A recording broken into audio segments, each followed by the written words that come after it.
စကားမပြောချင်ငါစကားပြောလိုက်တိုင်း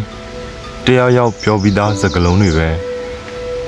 ငါပါစားတဲ့ထွက်ကြနေလို့ငါစကားမပြောချင်ဘူးငါရှာပေါ်မှာဟောင်းနှွမ်းနေတဲ့တပတ်ရဲ့အဝတ်ဟောင်းပုံလို့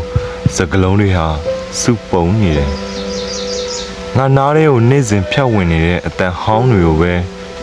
ငါကပက်တင်တဲ့အဖြစ်နဲ့ပြန်အန်ထုတ်နေရတယ်လို့အသစ်ဖြစ်ဖို့အတိသစ်ဆက်သောတိတ်ဆိတ်ချင်းမျိုးနဲ့သာငါဝိညာဉ်ဆေးကြောပြစ်လိုက်ခြင်းစမ်းပါပြီသူများငါရန်သုံးဆွဲနေတဲ့စကလုံးတွေငါပါဇက်ထဲကပားကောင်တွေလို့တွေ့ကက်မကြံရည်စေချင်တာအမှန်ကန်ဖို့ရင်ပတ်ထဲကမပါပဲ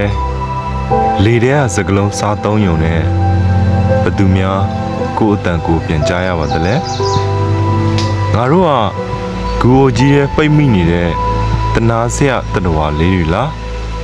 အတန်အသစ်ထွက်ချင်ပေမဲ့နိုင်ရန်တွေကိုရိုက်ခတ်ပြီးပြန်လာတဲ့အတန်ဟောင်းတွေကိုသာပြန်ဝါပြီးစမြုပ်ပြန်နေကြရတာမဟုတ်လားအတူရောင်နေကြမှာအစစ်မှန်ရှာဖွေတတ်တဲ့ဝိညာဉ်တစ်ကောင်ဟာကြပြားထဲမှာပိတ်မိနေတတ်ပါတယ်ဘာရီလာရှာပါသလဲဒီကြပြားထဲမှာစကားတန်နေမပါလို့လူချင်းမင်းများနားဖြုတ်ထားကြပါSK